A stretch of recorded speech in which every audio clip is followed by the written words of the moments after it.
Gloria a Dios. ¿Estamos preparados para la palabra? Amén. Bienvenidos entonces a un nuevo encuentro con la poderosa palabra de Dios. Tome asiento y vamos a abrir nuestras Biblias en Deuteronomio capítulo número 30, verso 19. Y vamos a leer un versículo que ya hemos leído la semana anterior, pero quiero comenzar a partir de este versículo la enseñanza de esta mañana. Oramos, Padre, te pedimos que tu palabra nos hable, nos bendiga.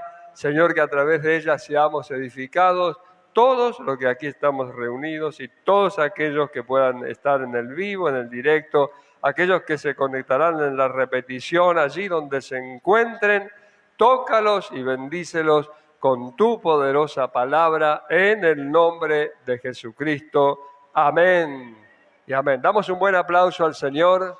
Dios le bendiga, iglesia. Dios es bueno.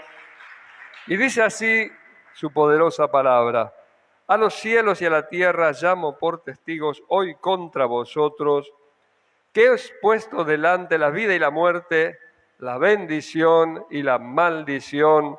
Escoge, pues, la vida para que vivas tú y tu descendencia. Mire qué buena es esta palabra, ¿no? Dios le habla a su pueblo, a aquellos que salieron de la cautividad de Egipto, y le dice: delante de ustedes está la vida y la muerte, la bendición y la maldición. Ustedes escogen, pero escojan la vida, porque esto va a ser vida para ustedes y para su descendencia. Algo que no leímos la semana pasada fue el versículo 20. El versículo 20, es el versículo siguiente, dice, escoge pues la vida para que vivas tú y tu descendencia, amando a Jehová tu Dios, atendiendo a su voz y siguiéndole a Él.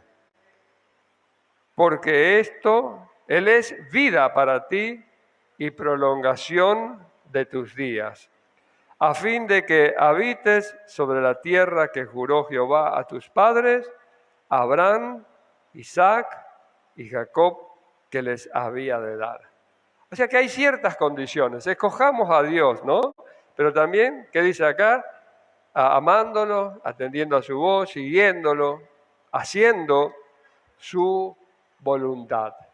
Cuando fue dicho esto al pueblo, eran aquellos que salieron de la cautividad de Egipto, más muchas personas que no eran del pueblo de Dios, pero que partieron con Israel hacia el desierto, hacia la tierra prometida.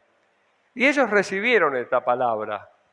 Y mientras el pueblo de Dios vivió amando a Dios, atendiendo a su voz, a su palabra, sirviéndole, Dios los guardó y Dios los bendijo y Dios los libró de sus enemigos. Cuando el pueblo comenzó a buscar a los Baales, cuando el pueblo comenzó a darse de vuelta a Dios, a hacer sincretismo, por un lado Jehová, por otro lado los Baales, cuando rechazaron a Dios, terminó con la deportación del reino de Samaria, de su gente, terminó con la deportación del reino de Judá, fueron a cautividad, volvieron, pero siempre hubo un remanente. Y ese remanente, en medio de todas estas luchas, nunca dejó de buscar a Dios. Y también, por supuesto, nunca dejaron de predicar el evangelio que ellos tenían, el judaísmo, la verdad acerca del Dios de Israel. Es por eso que cuando llegamos a los tiempos de Jesús, ¿qué había? Había muchos prosélitos. Y estos prosélitos que venían a Jerusalén, a las fiestas, muchos decían que eran griegos, eran personas que se convirtieron a Jehová, que fueron predicados y se convirtieron porque entendieron en su tiempo que Jehová era el único y el verdadero Dios. El plan de Dios continuó adelante y el plan de Dios continuó con Jesucristo. O sea, desde aquel tiempo que se dijo esto hasta el día de hoy, la entrada a esta vida está disponible para todo aquel que la quiera. Pero el mayor problema es ver esta vida, ver esta realidad que de alguna manera está escondida por las tinieblas, por el sistema de este mundo, por el engaño de Satanás, que hace que las personas vivan en lo que se llama ceguera espiritual. Ahora bien, vamos al Nuevo Testamento.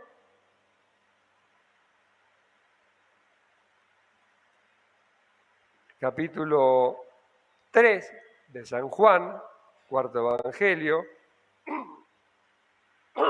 versículos 16 al 20, y dice así la Biblia, la palabra de Dios.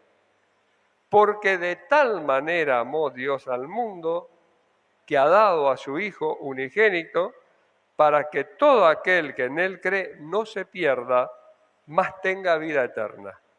Porque no envió Dios a su Hijo al mundo para condenar al mundo, sino para que el mundo sea salvo por Él. El que en Él no cree, el que en Él cree, no es condenado. El que en Él cree no es condenado. Pero el que no cree ya ha sido condenado porque no ha creído en el nombre del unigénito Hijo de Dios. En esto se resume todo. ¿Crees o no crees? Aquel que cree no es condenado. Aquel que no cree, que rechaza, que elige no creer, es condenado. ¿Por qué? Porque está rechazando la vida. Está rechazando lo que Dios ofrece. En nuestro tiempo, al igual que en aquel tiempo, se ha puesto delante nuestro la vida y la muerte, la bendición y la maldición.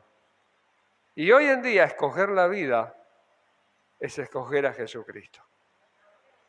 Y rechazar la vida es rechazar a Jesucristo. Ahora mire lo que sigue diciendo la palabra de Dios. Versículo 19. Y esta es la condenación, o por lo cual viene la condenación, que la luz vino al mundo y los hombres amaron más las tinieblas que la luz, porque sus obras eran malas. Porque todo aquel que hace lo malo aborrece la luz y no viene a la luz, para que sus obras no sean reprendidas. ¿Dónde está la condenación? La condenación está que la luz vino al mundo, Jesucristo vino al mundo, y los hombres amaron las tinieblas, rechazaron a Jesús. La razón, sus obras eran malas. Y no quieren venir a la luz para que sus obras no sean expuestas. Ahora el mensaje de esta mañana lleva por título La trampa de la autojustificación. Y muchas personas, la gran mayoría de las personas que rechazan a Jesucristo como Salvador, ellos se autojustifican. Dicen, bueno, yo soy bueno, yo no hago mal a nadie, yo soy una buena persona, ayudo, hago beneficencia, colaboro con las necesidades de otros, soy un buen padre de familia, soy un proveedor, soy una buena madre, soy una buena hija, cuido a mi mamá de 95 años, no le hago faltar nada, soy un buen hijo. ¿Cómo funciona la trampa de la autojustificación? ¿Y por qué le hablo de esto? Porque esto es muy importante para nosotros, los cristianos. ¿Sabía eso usted? El mundo cae bajo la trampa de la autojustificación. Ahora, digamos, una persona cualquiera mira, pero no mira hacia arriba. O sea, no mira hacia alguien que es mejor que él. Mira hacia abajo, a alguien que es peor que él. ¿Vamos entendiendo cómo es? Porque si usted mira, por ejemplo, a su vecina, que es mejor que usted se va a poner mal, ¿sí o no? Pero si usted mira para el otro lado, a la otra vecina, que es terrible, usted se siente bien porque usted es mejor que esa vecina. Si a usted, por ejemplo, está en un trabajo, en una empresa, en una fábrica, y usted mira a un compañero que es mucho mejor que usted, trabajando, cumpliendo, haciendo las cosas, con responsabilidades, usted medio como que... Pero si mira al otro que falta cada rato, que es vago, que no hace caso, que hace todo mal, usted, soy mejor. Esto lo tenemos en la Biblia. Jesús, por medio de una parábola, nos presenta esto mismo y lo presenta en el mismo pueblo de Dios. No lo presenta en aquellos que no son del pueblo de Dios, ni en los griegos, ni en los romanos, ni en los africanos, no, dentro del pueblo de Dios. Quiero que vayamos por un instante a Lucas 18. Hay una parábola en Lucas 18, que es la parábola del fariseo y el publicano. Voy a leer nada más que unos 4 versículos, del 9 al 12. A unos que confiaban en sí mismos, ¿sí?, como justos. A unos que confiaban en sí mismos como justos. Fíjense, lo primero, no confiaban en Dios. Como nosotros confiamos nuestra justicia en Dios, ¿sí o no? Yo soy justo porque Él me justificó y no por mis obras.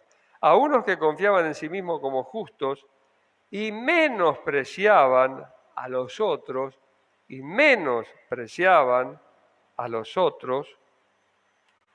dijo también esta parábola. 2 hombres subieron al templo a orar. Uno era fariseo y el otro publicano. O sea, uno era de un grupo religioso que se esforzaba por guardar perfectamente la ley y todos los mandamientos y todas las enseñanzas y todo lo que los fariseos agregaron para ser justos realmente delante de Dios, porque no les alcanzaba a ellos lo que Dios había establecido. Y el otro era un publicano, era alguien que de alguna manera tenía tratos con los romanos, cobraba impuestos para ellos y era despreciado justamente por este tipo de trabajo, actividad que desarrollaba. Verso 11. El fariseo, puesto en pie, oraba consigo mismo de esta manera: Dios, te doy gracias, porque no soy como los otros hombres, ladrones, injustos, adúlteros, ni aún como este publicano. Ayuno 2 veces a la semana, doy diezmos de todo lo que gano. O sea, fíjese cómo este hombre se autojustificaba a sí mismo. Pero se autojustificaba a sí mismo con respecto a quién?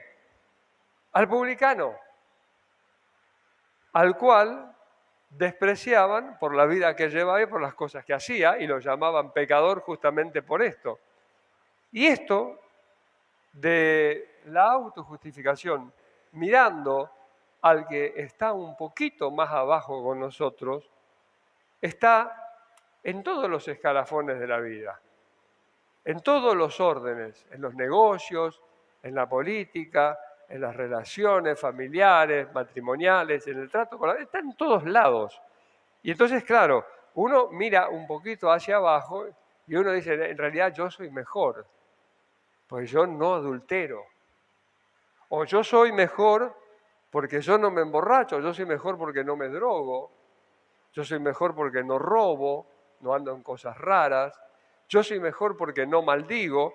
Y así uno mira hacia abajo y el que está un poquito más abajo, mira al que está un poquito más abajo y el que está más abajo mira un poquito al que está más abajo y así hasta que llegamos al último. ¿Entiendes?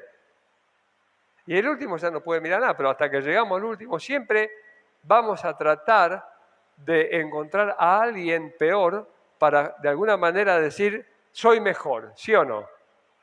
Pocos amén. Yo sé que ustedes son santos. No hace falta que me lo digan porque el Señor ya los hizo santos. Pero ¿a quién no le pasó eso, no? De que en algún momento dar gracias o decirle a alguien que le reprocha algo o que le cuestiona algo, pero yo no soy como fulano. ¿Sí? ¿Nos pasa dentro de la iglesia esto? A veces nos pasa dentro de la iglesia. Miramos a la que se separó o al divorciado como si fuera menos que nosotros. O alguien que anduvo en el homosexualismo, o un hombre o una mujer que fue lesbiana, y la miramos como menos, como si fuera menos, ¿no? O alguien que viene a la iglesia y de repente está en pareja, no se ha casado, ni por civil ni por iglesia, pero vinieron juntos con chicos, y los miramos como si fueran menos, ¿sí o no? Yo por lo menos estoy casado, estoy casada, yo hice las cosas bien. Después, si el hogar es una constante guerra, ¿no? Es como meter 2 perros y 4 gatos dentro de una bolsa y cerrarla, y esa es la familia. Sin embargo, yo me siento mejor. El fariseo decía esto: Dios, te doy gracias que no soy como los demás hombres, ladrones, adúlteros, mentirosos, ni siquiera soy como este que está acá. ¿Me entiende? Él estaba mirando hacia abajo. Ahora, cuando llegamos al que está más abajo de todo, no toma conciencia de que está más abajo de todo. Él piensa, debe haber alguien peor que yo, pero todavía no lo encontré. Entonces anda por la vida buscando a alguien que sea peor para sentirse mejor. ¿No le ha pasado a usted? Bueno, la cuestión es que de alguna manera nosotros llegamos a Cristo.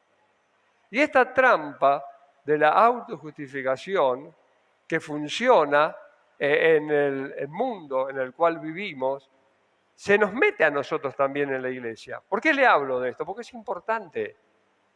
Porque a veces nosotros menospreciamos a otros hermanos en Cristo. Los menospreciamos porque anda en un auto viejo, porque viene a pie, por las ropas que usa. Y a veces confundimos y creemos que porque nos vestimos mejor, porque tenemos más dinero que otros, entonces somos mejores.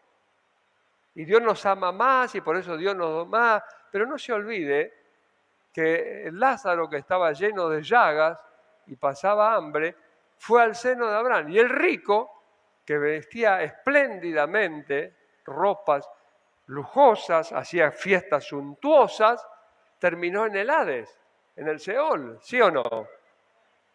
Así que eso no es un punto. Pero esta es una trampa muy grande, y es buscar hacia abajo, es no hacer lo que el Señor nos dijo.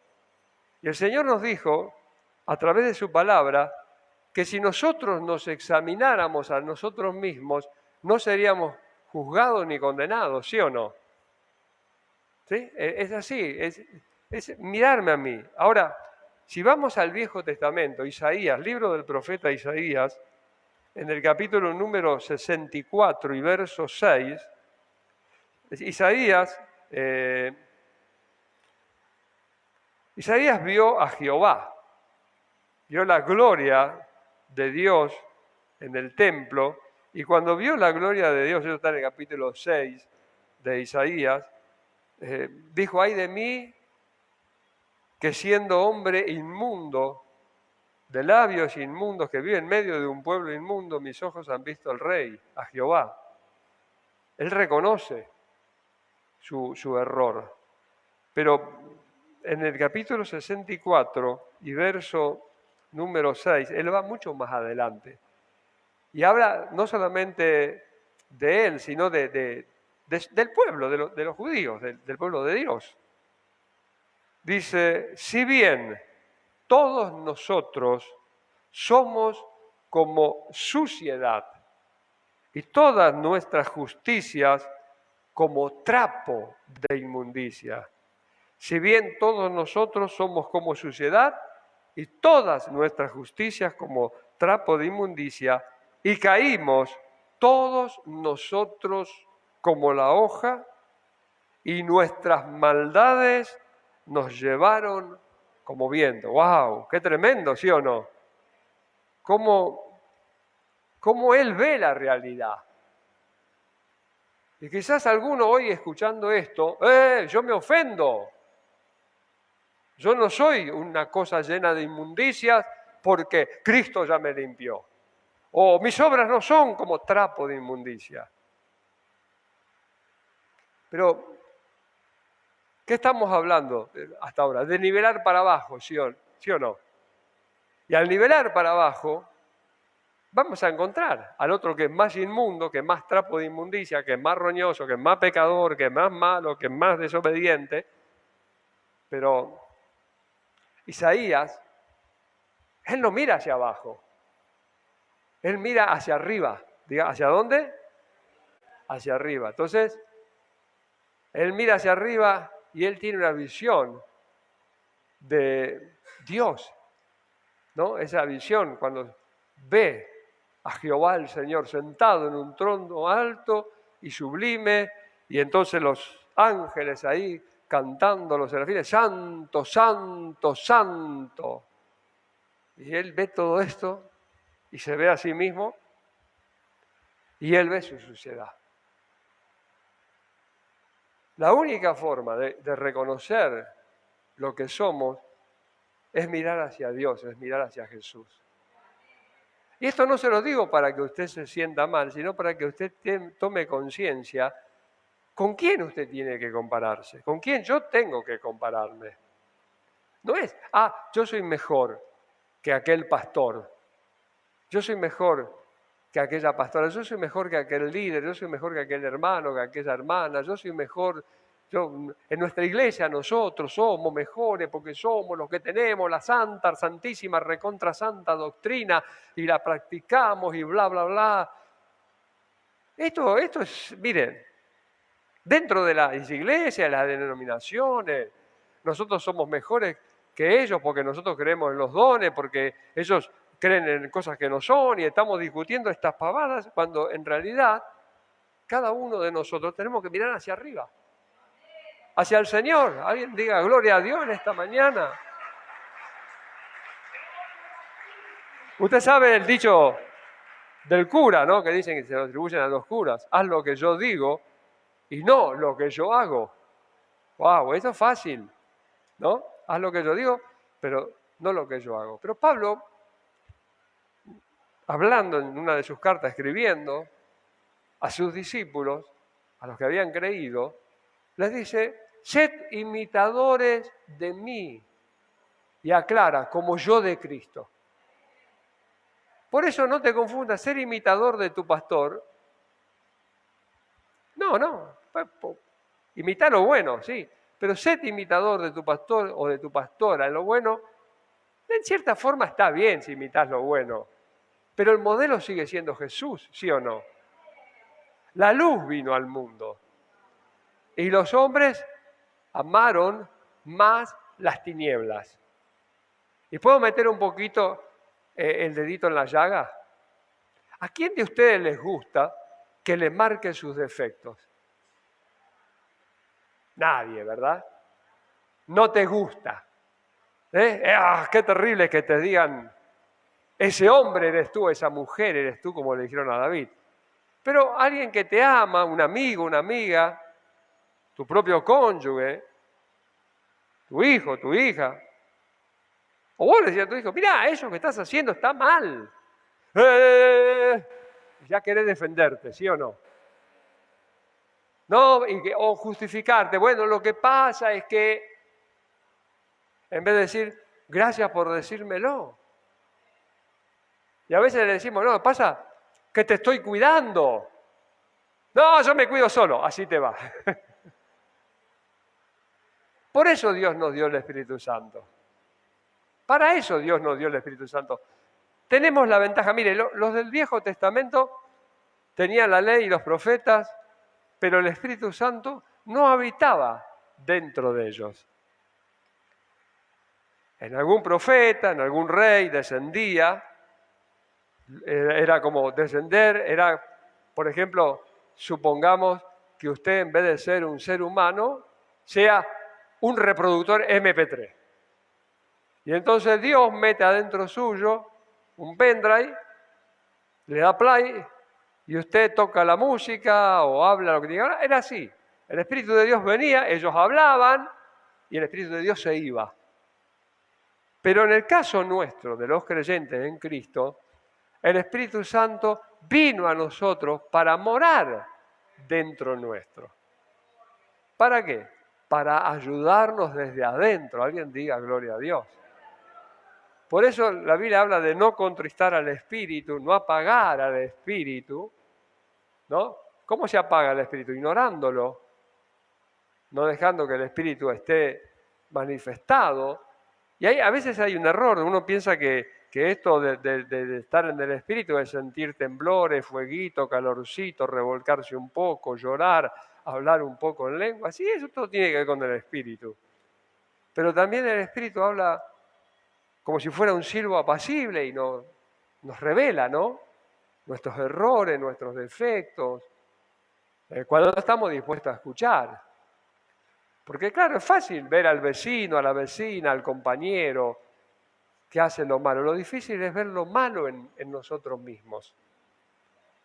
Y entonces, cuando hablamos de escoger la vida, sí, yo escogí la vida, yo escogí a Jesucristo.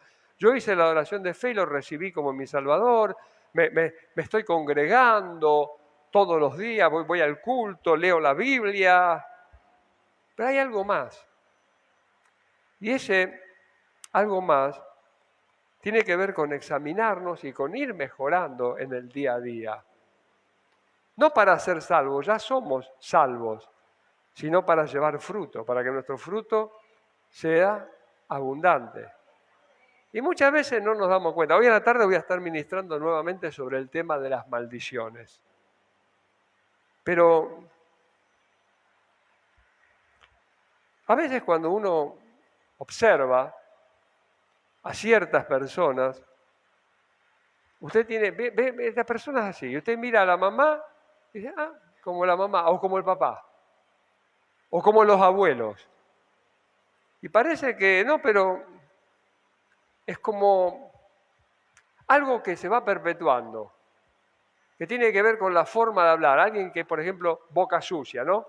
Que todo el tiempo está diciendo malas palabras, todo es doble sentido, todo es obsceno. El abuelito, 85 años, sigue igual. El papá, 68, sigue igual. El nene, el hijo, el abuelo, el nieto, el tataranieto, todos, todo el tiempo diciendo malas palabras. Y usted dice, ¿qué pasó? Ninguno de ellos en ningún momento dijo, está mal lo que estoy haciendo. Porque cuando uno dice, está mal lo que estoy haciendo, lo próximo que sigue, ¿qué es? Respuesta fácil, dejar de hacerlo, dar un aplauso al Señor. Dejar de hacerlo. Está mal, pero es que me cuesta, entonces lucho. El apóstol Pablo dice, hallo esta ley en mí. Yo quiero hacer lo bueno, interiormente me deleito en la ley de Dios y digo que es buena y termino haciendo lo malo. Hago lo que no quiero, eso es lo que hago, y no hago lo que interiormente quisiera hacer, no lo puedo hacer porque termino haciendo lo que no quisiera hacer exteriormente, ¿no? O sea, quiero callarme la boca, pero hablo. ¿Sí? Sé que tendría que callarme la boca, pero sigo hablando. Sé que tendría que orar en vez de quejarme, pero sigo, ¿qué? Quejándome. ¿Sí o no? Sé que tendría que arrepentirme, pero busco justificarme. Y así vamos por la vida. Y entonces Pablo en un momento dice, miserable de mí, ¿quién me librará de este cuerpo de muerte? Él reconoce el problema que hay en su naturaleza, que no es distinta a la nuestra, ¿sí o no? Hoy estamos en el modo santo, porque estamos en la iglesia. Pero después salimos del modo santo por cualquier cosita, ¿no? Cambiamos de canal, como ponemos el control remoto en modo carnal, modo mundano, modo enojado, modo vengativo. modo me hago el sonso. Sin embargo, cuando dejo de mirar hacia abajo y empiezo a mirar al Señor, todas las cosas cambian, ¿sí o no? Porque veo que el Señor fue distinto. Me gusta ese versículo donde el Señor dice, aprendan de mí que soy manso y humilde de corazón. ¿Cuánto nos cuesta la mansedumbre, sí o no? Y la humildad, es que yo soy muy pobre, pastor. No, eso, humildad no es ser pobre, no se confunda. El hombre más rico del mundo puede ser humilde. La humildad no tiene nada que ver con la pobreza. Vivir humildemente no significa vivir con escasez de todo, significa vivir sin mandarse la parte, sin vanagloriarse, sin hacer ostentación, sin refregarle al otro, comprender al otro, tener empatía con aquel que no tiene y no creerse superior, como a veces nos pasa. Esas competencias tontas de querer demostrar, esos celos amargos que vienen a veces porque el otro prospera más que uno, porque tiene algo mejor que uno, cuando en realidad tendríamos que mirar para arriba, darle un aplauso al Señor, mirar a Jesús. Por eso la Biblia dice, puesto los ojos en Jesús, el autor y consumador de nuestra salvación. Y hoy en día, lamentablemente, en algunas iglesias, y no pocas, se nos enseña a ser competitivos, a ser leonas y leones, a conquistar, a poseer, a tomar, a enriquecernos, a ser conquistadores, como Josué, y tomar la tierra prometida, y todo lo que pisare la planta de tu pie será tuyo. ¿Lo dice la palabra? ¿Sí? Y entonces vamos, quiero esta casa. Y pisa ahí la vereda y mete el piecito adentro. Quiero este auto. Y le mete la patita ahí en la goma, aunque sea. Quiero esto porque la palabra dice.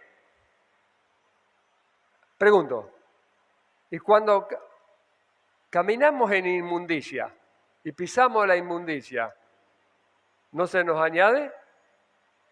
No, eso no, pastor. Por eso, lámpara a nuestros pies y lumbrera es su palabra, para que no nos equivoquemos, iglesia. Y si te enseñan a conquistar, no es malo tener un espíritu de conquista, querer progresar, eso no es malo. Pero ¿qué dice el apóstol Juan? Juan, el discípulo amado de Jesús, que se recostaba en su seno, el más cercano, ya es un anciano, ya es viejito, y le escribe a un tal Gallo, que era uno de los obispos, alguien importante, alguien que guiaba un rebaño. Amado, yo deseo que seas prosperado en todas las cosas y que tengas salud, así como prospera tu alma. Juntos, todos juntos. Amén. Prosperás, tenés salud, pero tu alma prospera. Alguien diga gloria a Dios. ¿Cómo prospera tu alma? Entonces, el secreto de la prosperidad es que nuestra alma debe prosperar. Porque entonces, cuando nuestra alma prospera, todo lo que hacemos, todo lo que logramos es para la gloria de Dios. Y todo lo que hagáis, sea de hecho o de palabra, hacedlo para la gloria de Dios, para glorificar a Dios. Y eso sucede cuando nuestra alma es purificada, cuando nuestra alma crece, cuando nuestros sentimientos lo hacemos para la gloria de Dios. Lo hacemos para que Dios sea glorificado. No lo hacemos para nosotros mismos, por vanagloria, por deseo, por ambición, por competir con otros. No. Esto es para la gloria de Dios. Y Dios nos va a dar. ¿Alguien cree que Dios le va a dar? ¿Y le va a dar conforme a qué? Conforme a su capacidad. Y conforme a su corazón, porque la capacidad tiene que ver con el corazón. Por eso en la parábola de los talentos, 5, 2, 1. Y por eso a aquellos que hicieron bien, le dijo, buen siervo y fiel, sobre lo poco me has sido fiel, sobre lo mucho te pondré. Ven al reposo, al descanso de tu Señor. Alguien diga gloria a Dios. Eso es lo que necesitamos oír, iglesia. Un corazón que busca agradar a Dios. Vamos a ponernos de pie, vamos a orar. Qué bueno es poder entender estas cosas sencillas del Evangelio, que nos ayudan a mirar al interior, a nuestro interior, pero con una medida correcta. El estándar es Dios, el estándar es Jesucristo. No es un hermano, no es una hermana, no es un pastor. Muchos dicen eso pasa entre los pastores, quisiera ser como este pastor y tener la iglesia que tiene ese pastor y los miembros que tiene ese pastor. Y en realidad quisiera tener el corazón que tuvo Jesús. La mujer samaritana era una mujer pecadora, había tenido muchos maridos, había fracasado muchas veces. ¿Dónde la encontró Jesús? En el pozo de Sicar. Un mediodía caluroso, allí Jesús se quedó esperando en el calor del mediodía, porque él sabía que esa mujer iba a venir para salvarla. Podía haber ido a la ciudad y predicarle a toda la ciudad, de un saque a todos, hacer un par de milagros y ahí automáticamente 5.000. Pero si iba a la ciudad, seguramente esa mujer no vendría, por vergüenza, por maltrato, por todo. Así que fue a buscarla. A la una fue a salvar. No buscaba las multitudes, buscaba personas.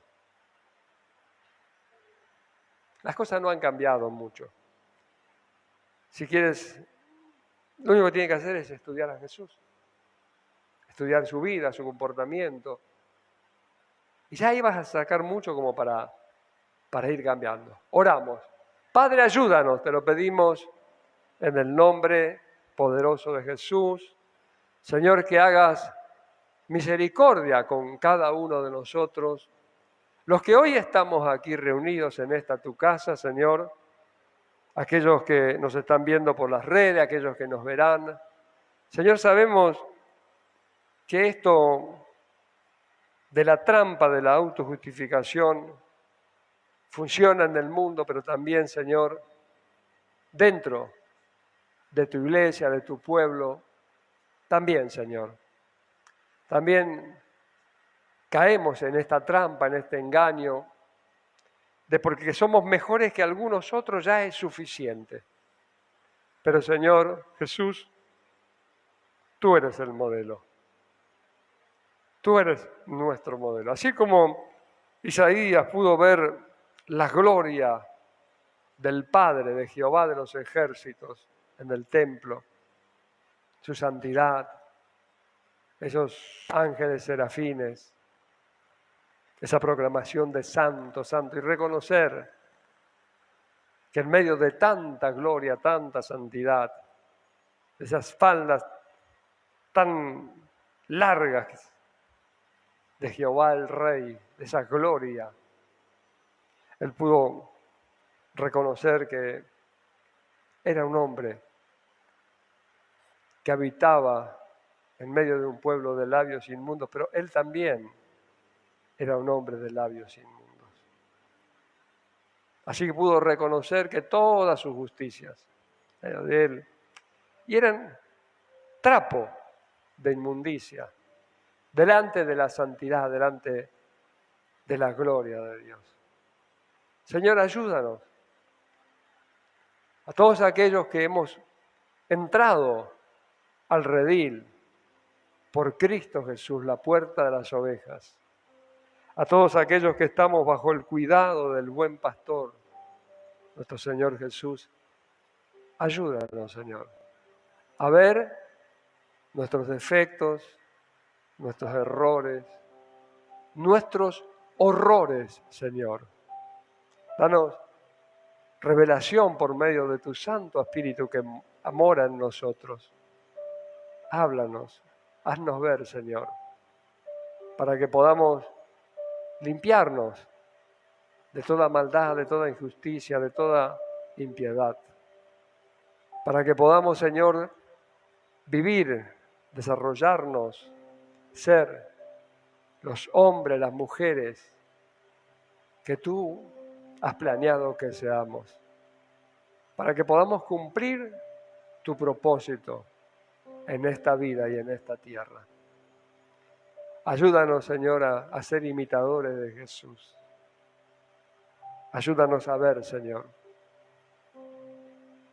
que nada, Señor, que nada se interponga entre tú y nosotros. Señor, si hay alguien en esta hora que tiene alguna necesidad, queremos tomarnos un tiempo para orar aquí en el altar por esas personas. Pero, Señor, necesitamos que seas tú, que no sean solo nuestras manos, sino que sea tu poder, el poder del Espíritu Santo, el poder del Espíritu de Cristo, descendiendo sobre el cuerpo, sobre el alma, sanando las enfermedades, sanando las heridas en el corazón, en el alma, en los recuerdos. Y, Señor, también que haya liberación de hábitos, de costumbres, de modismos, de formas. Que haya revelación, Señor, de aquellas cosas que son un obstáculo, una barrera, un impedimento para aquello que tú quieres hacer en nosotros, con nosotros y por medio de nosotros. Si en esta mañana necesitas que oremos por ti, ven aquí al altar y nos tomaremos unos minutos para orar por ti. Padre, oro por aquellos que están conectados a través de las redes, en el vivo, en el directo, por aquellos que se conectarán, Señor, que esta palabra que hemos impartido desde este púlpito de la roca, Señor, produzca fruto y fruto abundante en los corazones. Señor, que los velos, las vendas, el engaño de este mundo, que estas trampas de la autojustificación, que esta costumbre de mirar y nivelar hacia abajo y decir soy mejor que tal o cual persona, ya no sea parte de la vida de nadie, sino, Señor, que prosigamos a la meta, al blanco, avanzando, mirando hacia arriba, poniendo nuestros ojos en Jesús, viéndolo como modelo a imitar, a seguir, que podamos cada día parecernos más a Jesús.